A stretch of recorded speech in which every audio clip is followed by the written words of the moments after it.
Xin chào mọi người, mình là La Anh Hy đây. Chỉ tiếp viên hàng không đang xịt khử khuẩn máy bay đó mọi người.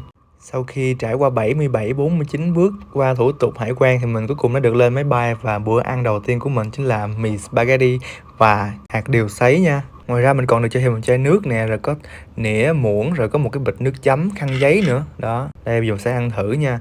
Thì cái mì spaghetti này á, là máy bay sẽ chuẩn bị cho những người nào có mua đặt sẵn ở trong tiền vé rồi thì mới được ăn nha mọi người, còn không thì mình phải mua riêng, nếu không là mình sẽ nhịn đói luôn á. Tại vì chuyến bay từ đây tới Úc nó sẽ kéo dài hơn 8 tiếng, tính cả lệch múi giờ luôn nha mọi người. Tại vì giờ ở Úc thì nó sẽ lệch hơn giờ Việt Nam mình khoảng 3 tiếng. Thì khi ở Việt Nam mình khoảng 3 giờ chiều thì ở Úc nó đã là 6 giờ tối rồi đó mọi người. Đi qua hải quan Úc thì nó rất là khó, tại vì người ta kiểm tra khá là kỹ và khá là gắt đó mọi người. Và khi lên máy bay rồi mình còn phải điền thêm một cái tờ khai nữa.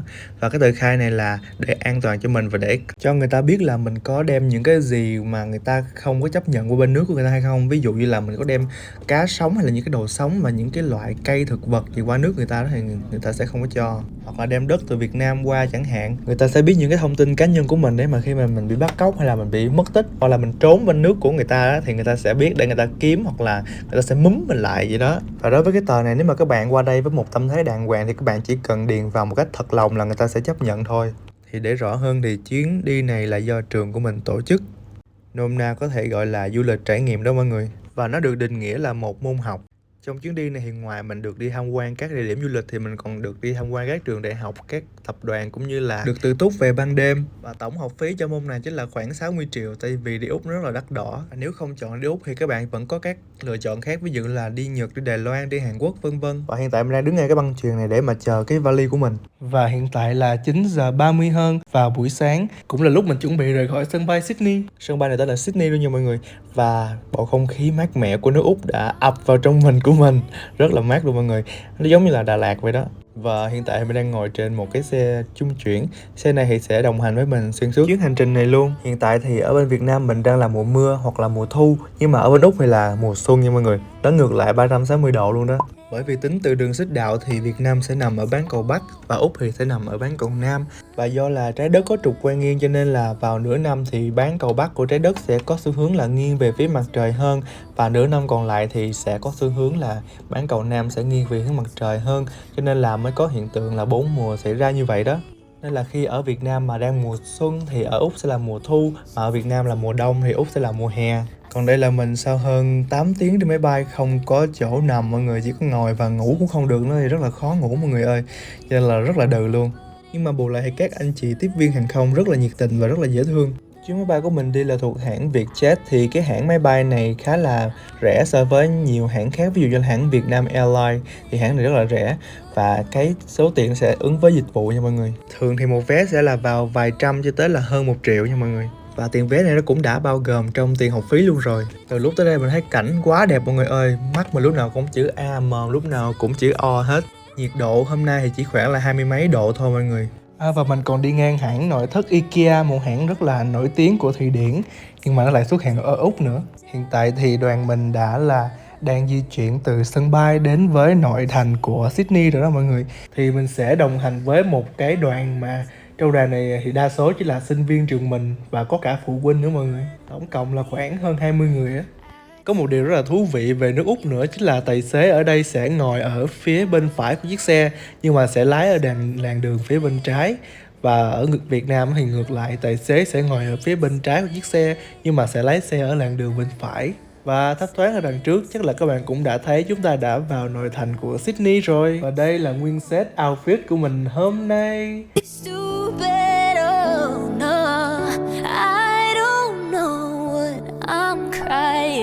For I don't think I could love you more. It might not be long, baby. I don't wanna say goodbye. Như các bạn cũng thấy là chúng ta đang đi dạo trên một con phố của Sydney.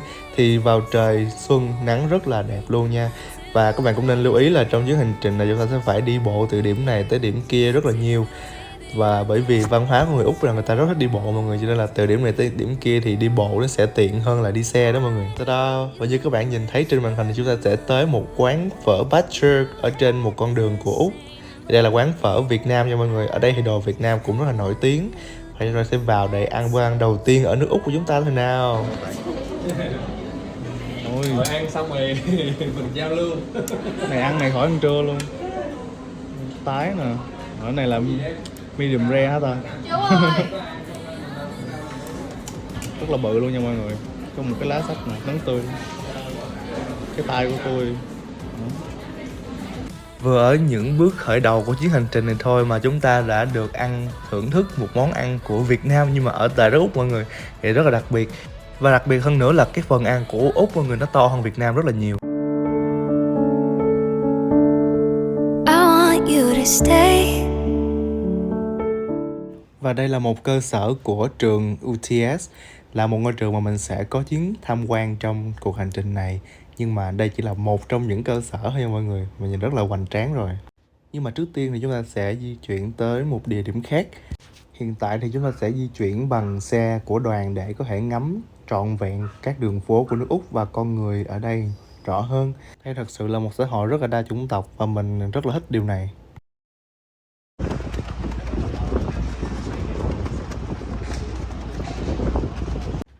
Wow, hiện tại thì mình đang đi tới một địa điểm rất là nổi tiếng của nước Úc luôn, đó chính là nhà hát Con Sò. Và tại địa điểm này thì hôm nay trời rất là gió và nắng cũng rất là đẹp luôn mọi người ơi. Mọi người thấy những cái làn nước lóng lánh ở bên dưới cái vịnh không? Rất là đẹp. Và phía bên kia cũng là một cây cầu rất là nổi tiếng. Nhà hát Opera Sydney thường được người Việt gọi là nhà hát Con Sò do có hình dáng độc đáo giống như những con sò hoặc là những cánh buồm no gió. Là một biểu tượng kiến trúc rất là nổi bật của Úc. Công trình này được thiết kế bởi kiến trúc sư người Đan Mạch Jørn Utzon, người đã giành chiến thắng trong cuộc thi thiết kế quốc tế năm 1957. Quá trình xây dựng bắt đầu vào năm 1958 và kéo dài 14 năm, với nhiều thách thức về kỹ thuật và tài chính nữa, trước khi hoàn thành vào năm 1973 và được nữ hoàng Elizabeth đệ nhị cắt băng khánh thành. Nằm tại Bennelong Point trên bến cảng Sydney, gần với cầu cảng Sydney nổi tiếng, nhà hát Opera Sydney cùng với cây cầu tạo nên hình ảnh đặc trưng của thành phố. Cầu cảng Sydney hay còn gọi là Sydney Harbour Bridge được khánh thành vào năm 1932, trước khi nhà hát Opera được xây dựng luôn. Thì cây cầu này nổi tiếng với kiến trúc vòm thép đồ sộ, kết nối khu trung tâm Sydney với lại khu North Shore. Một điểm thú vị là vào ngày khánh thành, một người đàn ông tên là Francis de Groot đã cưỡi ngựa và cắt băng khánh thành trước khi chính quyền chính thức làm lễ, khiến sự kiện trở nên nổi tiếng trong lịch sử thành phố. Sự kết hợp giữa nhà hát Opera Sydney và cầu cảng Sydney đã tạo nên một cảnh quan biểu tượng, thu hút hàng triệu du khách mỗi năm và trở thành niềm tự hào của người dân nước Úc. Bên trong nhà hát Con Sò không chỉ là một không gian biểu diễn nghệ thuật mà còn là một công trình kiến trúc đầy ấn tượng với rất là nhiều khu vực khác nhau. Một là các sảnh biểu diễn chính. Nhà hát có tổng cộng 6 không gian biểu diễn chính, trong đó nổi bật nhất là Concert Hall, sảnh hòa nhạc, không gian lớn nhất với sức chứa khoảng 2.679 chỗ ngồi. Đây là nơi tổ chức các buổi hòa nhạc, giao hưởng, nhạc nhẹ và các sự kiện quan trọng. Joan Sutherland Theatre, một trong những nhà hát opera hàng đầu thế giới, nơi tổ chức các vở opera, ballet và nhạc kịch. Các sân khấu nhỏ hơn phục vụ kịch nghệ, biểu diễn thử nghiệm và các chương trình nghệ thuật đương đại. Nhà hát còn có các khu vực khác, ví dụ như là nhà hàng Bennelong, một nhà hàng cao cấp phục vụ ẩm thực Úc và tầm nhìn tuyệt vời ra cảng. Hệ thống hậu trường hiện đại, bao gồm phòng tập, phòng hóa trang và cả một mạng lưới đường hầm ngầm. Rồi, và sau đây thì mình sẽ đi tham quan địa điểm tiếp theo nha mọi người. Mình để ý thấy là các biển mà cho người qua đường ở bên Úc mọi người rất là lạ, nó khác ở Việt Nam mình á. Hiện nó chỉ có 2 cái chân với đôi giày thôi mọi người. Và đây là tượng cưỡi ngựa của thống đốc Lachlan McCreary. Buổi trưa hôm nay chúng ta sẽ ăn ở một nhà hàng món Hoa nha mọi người. Thì đây là toàn bộ không gian của nhà hàng, rất là kính cổng cao tường luôn đó. Mình thì rất là thích ăn hột vịt Bác Thảo, tại vì mình là người Hoa và hôm nay mình lại được ăn món cháo hột vịt Bác Thảo luôn, rất là ngon. Ở đây thì còn có món rau luộc nữa mọi người. Hình như là các món của Hoa thì nó hơi mặn hơn so với Việt Nam thì phải, nhưng mà nhìn chung thì nó cũng rất là ngon và rất là dễ ăn. Món này rất lạ nè, nó giống như là món pudding vậy á. Sau đó thì chúng ta lại tiếp tục di chuyển thôi. Cái cuộc hành trình trên đất Úc này là những chuyến đi đường dài bằng chân đó mọi người. Nên là bây giờ chúng ta sẽ di chuyển đến xe đoàn để mà tới địa điểm tiếp theo. Thì đây là một con phố sầm uất của nước Úc nào mình sẽ quay một vòng cho các bạn xem. Hiện tại cũng rất là đông người. Các bạn ơi, tập trung qua bên này nha các bạn ơi. Và địa điểm tiếp theo của chúng ta là một địa điểm mà có chiếc view xịn sò như thế này đấy các bạn ơi. Và chúng ta đã có một lần nữa được nhìn lại cái cầu cảng Sydney rồi. Rất là đẹp luôn. Bên cạnh đó chúng ta còn được thấy nhà hát Opera Sydney nữa kìa. Ở đây có một khu cảnh rất là hữu tình và cũng rất là thoải mái kia và được ngắm cũng cái cảnh như thế này đó mọi người. Thì The Rocks là một khu phố lịch sử nằm gần cảng Sydney, nổi tiếng với những con đường đá cuội, các tòa nhà cổ và không khí văn hóa phong phú. Khu vực này được thành lập vào năm 1788 và là nơi sinh sống đầu tiên của những người định cư châu Âu. The Rocks đã trải qua nhiều giai đoạn phát triển và chuyển mình từ một khu vực nghèo nàn đến một điểm du lịch sôi động. Và bên trong khuôn viên này còn có một địa điểm nữa chính là Mrs. Mercury's Chair hay ghế đá của bà Mercury, là một điểm tham quan nổi tiếng ở Sydney nằm trong công viên lịch sử Mrs. Mercury's Point. Ghế đá được làm bằng đá sa thạch và được xây dựng vào năm 1810 theo yêu cầu của Elizabeth Mercury, vợ của thống đốc Lachlan Mercury. Bà thường ngồi đây để ngắm cảnh bến cảng Sydney và chờ đợi những con tàu trở về từ biển. Ghế đá này không chỉ là một biểu tượng của tình yêu của bà dành cho cảnh quan, mà còn là một phần quan trọng của lịch sử Sydney.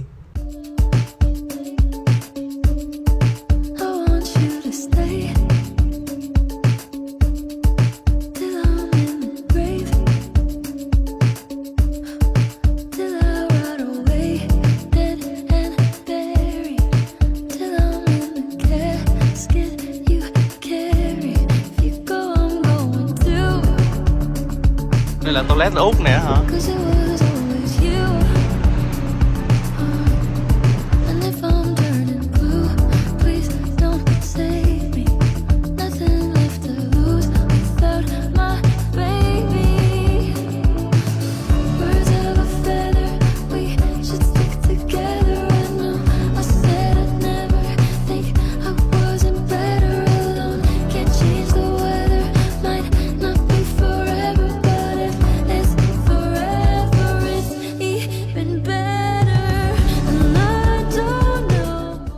Đây là khách sạn của mình, khách sạn tên là Sage.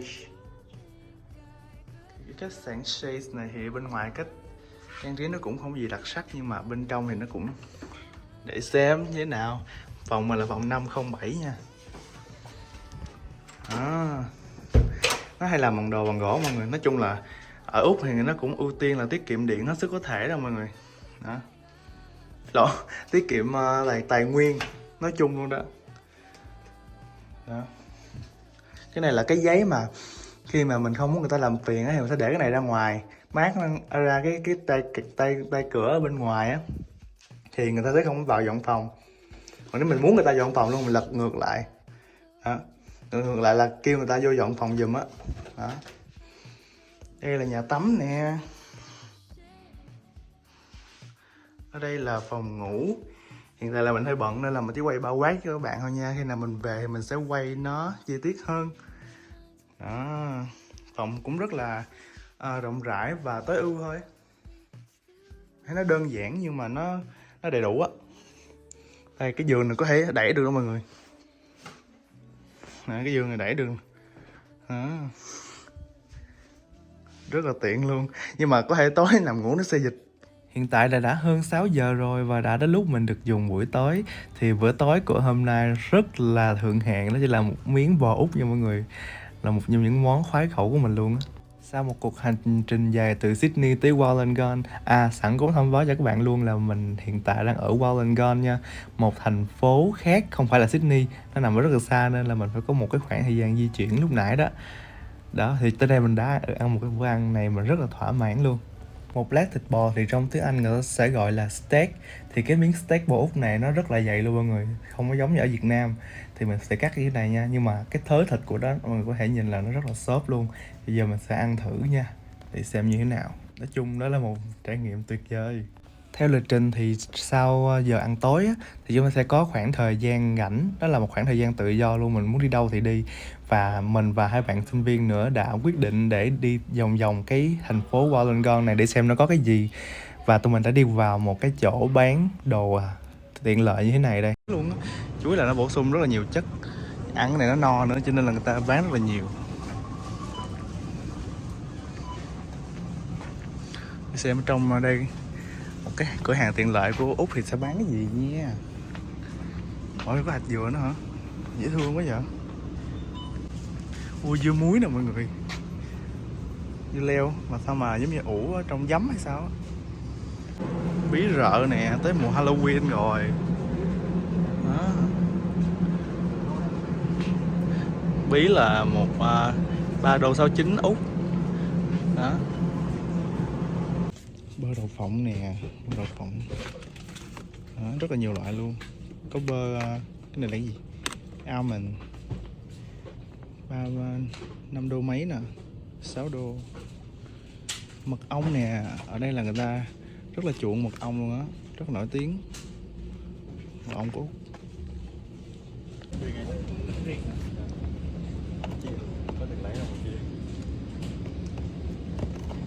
Sau khi dạo quanh ở các siêu thị thì mình đã quay về khách sạn để ăn món tráng miệng. Thì đây là một món giống như là bánh tart mà ăn chung với kem tươi mọi người. Bánh này hình như bên trong là nhân đào hay sao á, hoặc là nhân táo á. Nói chung là ăn bánh này rất là lạ luôn, ở Việt Nam thì nó không có. Nhưng mà ăn chung với kem rất là ngon mọi người, mà ăn không thì có hơi ngán nha. Đây là một món tráng miệng có thể làm cho bạn no đó. Và sau đó thì tụi mình lại tiếp tục xuống đường để mà đi dạo trên những con phố của thành phố Wollongong. Thì đây là thành phố Wollongong về đêm các bạn. Mình vẫn có thể nghe được các tiếng động cơ nẹt bô đó mọi người. Rất là mắc cười luôn, trong khi ở một thành phố rất là yên tĩnh như thế này. Ở đây còn có bán khô chuột túi mọi người, khô đà điểu nữa và khô cá sấu nữa. Nên là tụi mình đã quyết định mua thử để ăn xem như thế nào. Con nào? Con này nè, con emu nè, kangaroo nè, cá sấu nè. Là điểu. Xếp ra sao ta? Đây, khô emu.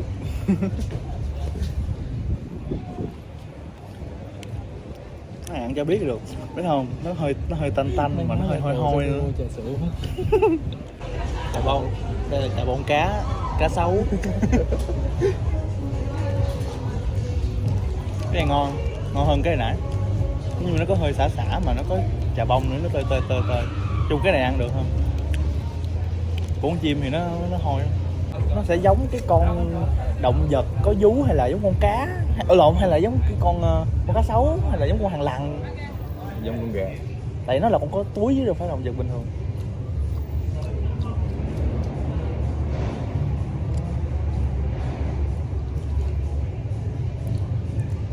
Ê, được nha, cũng được.